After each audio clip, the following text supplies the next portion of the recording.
Hello everyone, it's Attacker72 here, and for today, so the Nintendo Direct is now fully over, and I gotta say though, almost throughout the entire week, there has been some really good presentations, from the State of Play to the Xbox Showcase to the Summer Game Fest. This year definitely feels, if not the most E3 it has been ever since E3 had shut down a few years ago.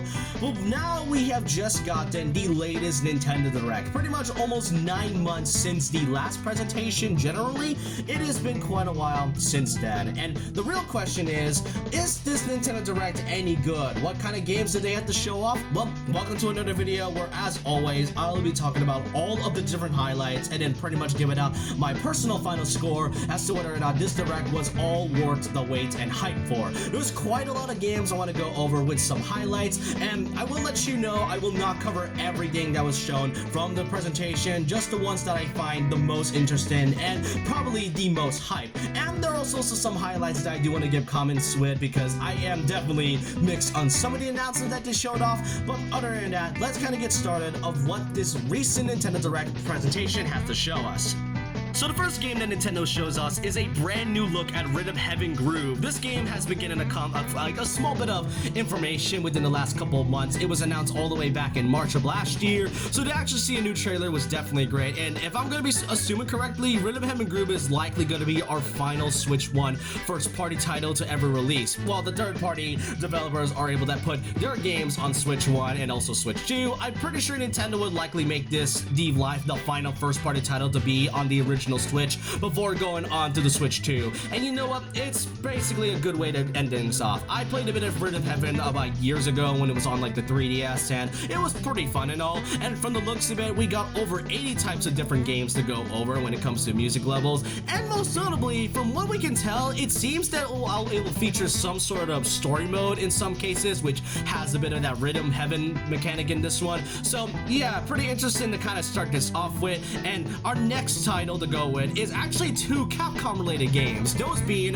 Onimusha Way of the Sword and Dragon's Dogma 2 Dark Arisen. Kind of crazy that Capcom within the last year, ever since the Switch 2 had released, has been incredibly supportive of the Switch 2, ever since it had released. It is still insane that we are able to get these newer games that will be releasing and to a system that many thought was not going to be as powerful as the Switch 1. And I guess I was right a few months ago once again that we are going to be getting those new Capcom games onto the Switch 2. I mean, it makes sense. Onimusha was already given a Switch 1 port with the first and second game, and Dragon's Dogma 1 was already added on the Switch 1. I recently played Dragon's Dogma about a few months ago, and I'm only like 5 hours into the game. So honestly, seeing Dragon's Dogma 2 felt like it was a no surprising, but still, really great to see more third-party stuff being added, especially from Capcom of all developers and companies. Next up is something that I feel like no person should be surprised of, and that is new expansion and content that'll be added for Pokemon Pokopia. It was no surprise that Pokopia was gonna get something new. I mean, not only is it one of the best-selling Switch 2 games at the moment, it is surprisingly one of my favorite games to play within like the last couple weeks ever since I brought this game. Like, no doubt that Pokopia is really great. It'll be featuring a brand new free update this August with the addition of Diving Into the Water, which, you know what, I mean, I think that was pretty necessary, as well as a brand new DLC expansion pass, which includes 3 parts of DLC, with the first one available at around August, which is the same month as the free update. Bubbly Bassin with the next 2 Pokemon parts releasing within late 2026 and 2027. And it is currently available right now. You can pretty much pre-order the DLC at the moment. It is around $35 though, which is definitely expensive, but given the fact that it will feature new places that we have never explored before, I actually think this is definitely worth all the stuff, especially with some brand new Pokemon that'll be added, one of those including Manaphy of all things. So yeah, Pokopia, I'm pretty excited. I mean, it may not be much, but at the moment it is currently one of my favorite games, and you see new content for this one, definitely not surprising.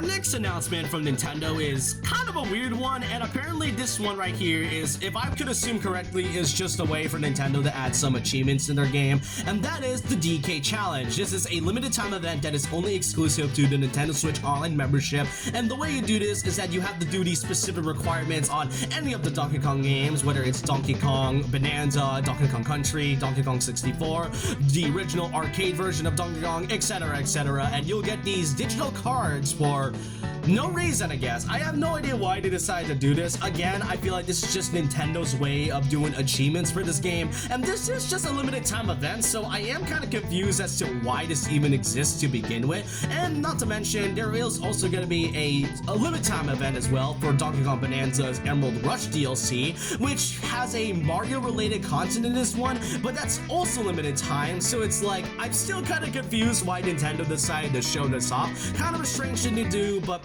yeah, don't know why Nintendo decided to do this.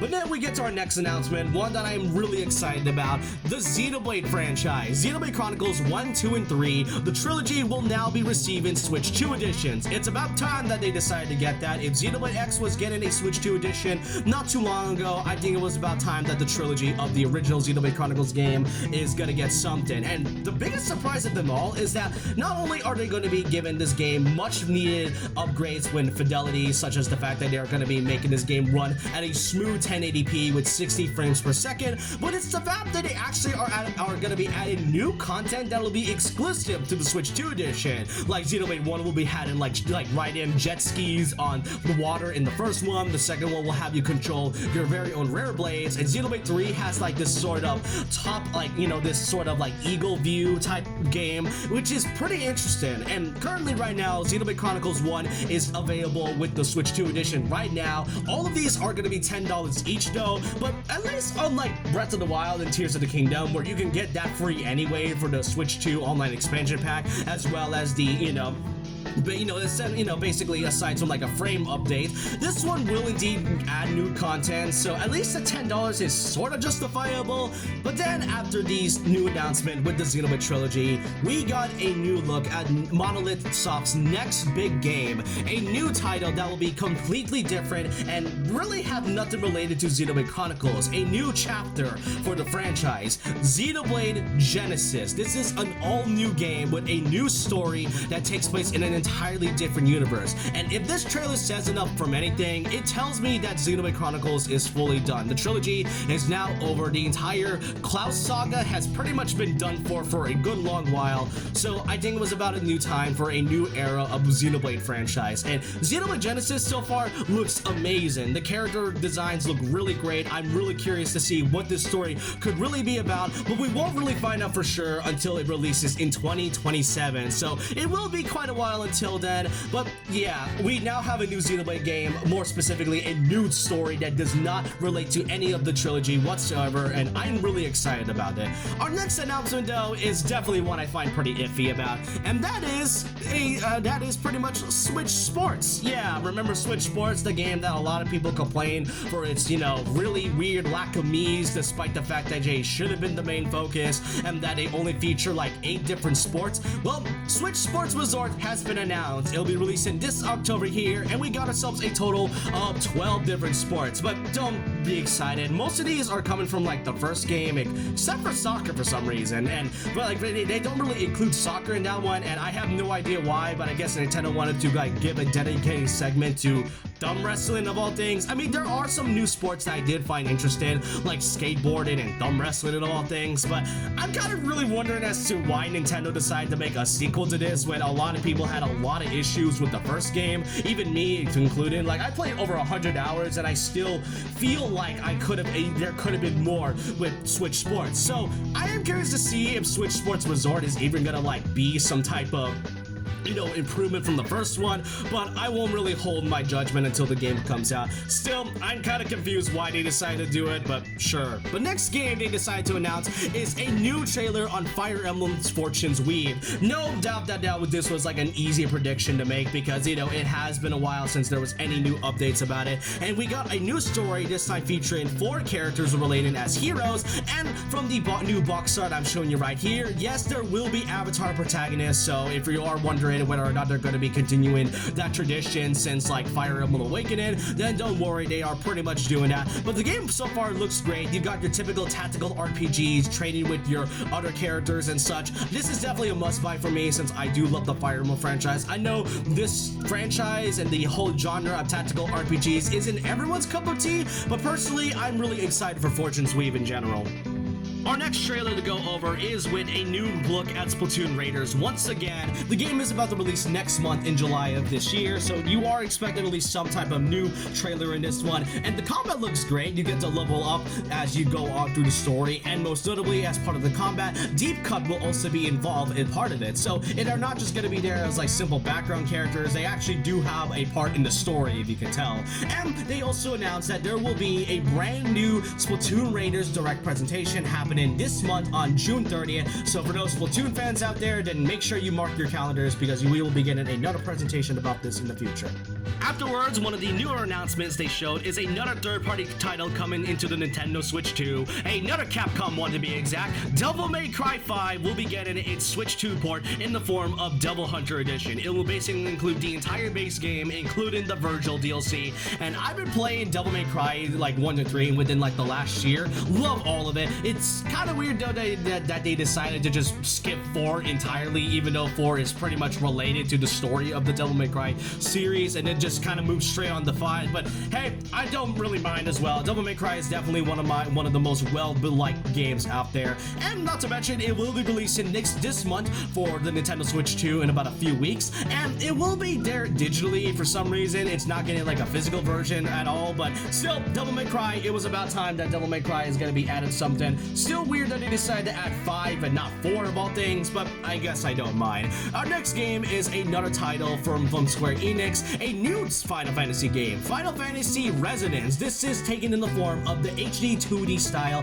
that has been used within like the last few years, like Dragon Quest 3 and 1, 2, and 3, as well as like, you know, Octopath Travelers 0 and 1 and 2. And there's a few games that pretty much had this style. I think one of the upcoming games this month is supposed to be The Adventures of Elliot, which also takes that 2D HD style. And so far the gameplay looks great. You get a nice little turn-based RPG with some summons coming in from other Final Fantasy games like Cloud Stripe, for example. Already I can definitely see a Final Fantasy fan being really happy, one of those fans being me. Our next title to go over is a new trailer for Deltarune. We are going to be getting Deltarune Chapter 5 really soon on June 24, 2026, and you don't have to pay it. It will be a new free update alongside with it. Can't believe it, but Deltarune is actually getting new content. Last year, Deltarune really went a whole mile by having 1, 2, 3, and 4 all together. So to really see Chapter 5 is really great, and it turns out Chapter 6 is currently in development as well. So it is really a great time to be a Deltarune fan, no doubt.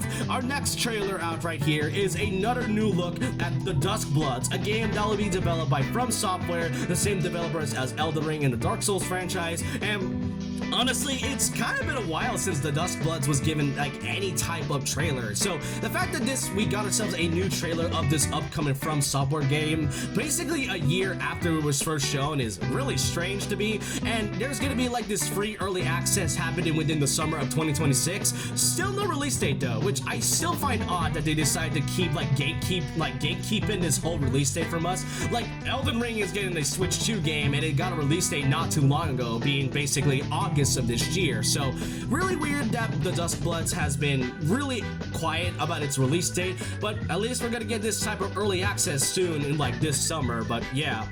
Our next game that they decided to announce is a fan favorite of mine, Metaphor ReFantazio, a game that is developed by Atlus. And I will say this right now, Metaphor is one of my favorite RPGs out there. It did take a while for them to show this type of announcement after some time, but trust me, this is generally one of my favorite games out there. It has incredible story, great characters, great gameplay mechanic, and really, it is definitely one of Atlus's best titles out there. Seems weird that they decided to not show anything related to Persona 4 Revival, even though that is a game that could have easily been on the Switch 2 like Persona 3 Reload did, but Metaphor ReFantazio is definitely a game I do highly recommend. If you don't own a PS5, then this is a good opportunity for you to play it. It is such a great game, no doubt. Another RPG that I am planning to get at some point though is a new announcement of Tales of Eternia, the third entry in the Tales of franchise, being simply called Tales of Eternia Remastered. It'll be releasing this year on October 16th for Switch 1, Switch 2, PlayStation 4 and 5, Xbox Xbox and Steam,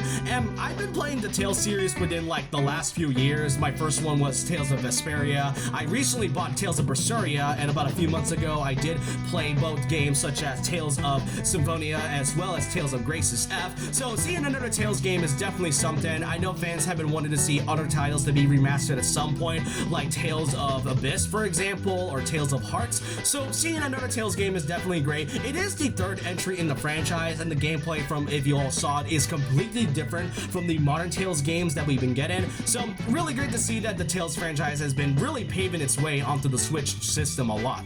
Our next title to go over is Minecraft, more specifically a Switch 2 version of the game. And now basically I'm kind of mixed about this. I mean, mostly from the fact that, well, I can understand that Minecraft would be getting a Switch 2 port at some point, given the fact that Minecraft on the original Switch, it runs really terribly. And this one right here will include a few notable features such as the vibrant visuals, so your game will look as amazing as possible. And the game will also transfer your Switch 1 data onto the Switch 2, so you won't have to worry about basically having to restart an entire new world. All I can say is though is that I am kind of wondering whether this is supposed to be like a separate thing or there's going to be like this type of upgrade pack. I don't really know for sure, but yeah, if you are planning to wanted to play Minecraft properly, if you don't have like an Xbox, PC, or a PlayStation, then this could be a really good opportunity. There is no release date though, it just mostly says 2026, and that's really about it.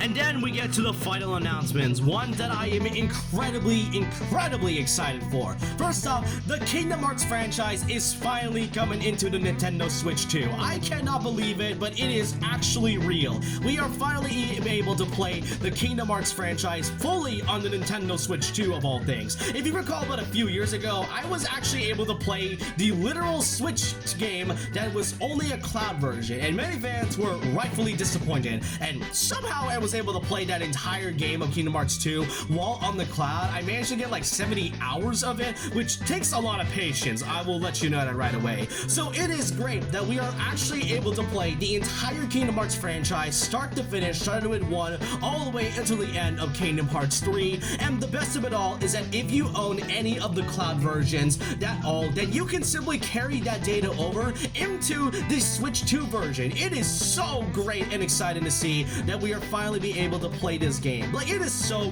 dumb that Square thought it was a good idea to make all these 3 games cloud versions. I could understand Kingdom Hearts 3, but like Kingdom Hearts 1 and 2, yeah, I'm not gonna lie, that makes no sense whatsoever. But the best of it all, it'll be available this year on October 8th, 2026. You'll also be able to get a pre-order bonus for all of this, especially with the game currently being on sale. And the best of it all, you can also play Kingdom Hearts 3 with a brand new demo currently out at the moment, which is just incredible. I cannot wait to actually play the Kingdom Hearts games in a proper manner, because like, if you saw my video a few years ago, I did have some opinions talking about it. But that's not just it. There was a unexpected announcement that I feel like nobody would have predicted whatsoever. We actually got a new trailer for Kingdom Hearts 4. Of all the things that could have been shown in any presentation, whether Xbox Showcase, State of Play, or even like the Summer Game Fest, the fact that Kingdom Hearts 4 gets a new trailer in a Nintendo Direct of all things is both shocking but absolutely hilarious at the same time. But nonetheless, after 4 long years, Kingdom Hearts 4 actually has a new trailer, and my god, does it look amazing. The gameplay looks great. We got some familiar characters. Luxord makes an appearance, which is great, and just from this trailer alone, it is shocking that we finally get a new trailer after basically what seems to be like 100 years, and it'll be released along the same day as with other consoles on the Nintendo Switch 2. So I'm generally happy. I am generally happy that we finally get to see more Kingdom Hearts content. Like, the fans of the franchise has been like starving for 4 years, so this was truly worth the absolute payoff. And really, I'm just happy that Kingdom Hearts is finally be able to play properly. If you guys don't really own a PlayStation or an Xbox, or even like, you know, Steam at all, then Kingdom Hearts is finally available on this brand new console. I cannot be more happy than that. And then we get to the final announcement of the Nintendo Direct, one that I feel like many people were definitely expecting, and that is a new look at the remake of The Legend of Zelda Ocarina of Time. This is merely just a teaser, but from the looks of it, this game looks pretty incredible. Like, just from that one cutscene with Link alone, feels like this almost looks like what the game may look like. And the thing about the Ocarina of Time is that it is not only considered one of the most well-popular Zelda games out there, but it is considered one of the best video games of all time. So it definitely makes sense for Nintendo to remake one of their best Zelda games out there. And we don't really know much about it. We just got a simple teaser. We know that it is a remake of Ocarina of Time, and it is going to be released in this year of 2026. No exact release date, but if I'm gonna be guessing correctly, it's either around the holidays, whether November, which is definitely gonna be interesting because it'll be released in the same month as like GTA 6, or even December as a way to pretty much end off 2026 as a whole. So far, this looks really incredible from just a simple teaser, and that's all I really want to cover when it comes to what this Nintendo Direct has to offer. I'm not gonna lie, I know some may be a little bit disappointed or may think that this Direct may not have as much content. For me personally, I would give this final score and verdict a 7.8 out of 10. There were definitely some really good games shown here, especially some hype announcements nonetheless. And the most interesting thing of all is that these games are all coming within like this year and then 2027. I really am excited and satisfied with all of these. I know some were definitely disappointed that there wasn't anything related to Mario or something that is like more than just the Zelda Ocarina of Time remake. I know fans have been wanting to see something from like Zelda's 40th anniversary, and there were still some games I wasn't really a fan of when it comes to an announcements. Like, I'm still confused about the whole DK challenge thing, and especially Switch Sports Resort, which is resort of all things. But overall, 7.8 out of 10. I find this to be probably a really good and solid Nintendo Direct. Definitely worth all the 9 months of waiting and all this time. Really excited for all these games coming out, and there's just so many games happening within like this year and 2027. My wallet is gonna be empty by now, but I want to know all your thoughts and opinions down below on how you feel about this latest Nintendo Direct. What are your personal highlights of this presentation? Do you think there are some games you're excited for? Which games are you really more hyped to see? And let me know all your thoughts and opinions in the comments down below. And so with that, leave a like, comment, subscribe, hit the notification bell for more videos, follow my Twitter and Instagram, and I'll see you guys next time. And remember this, once a legend, always a legend.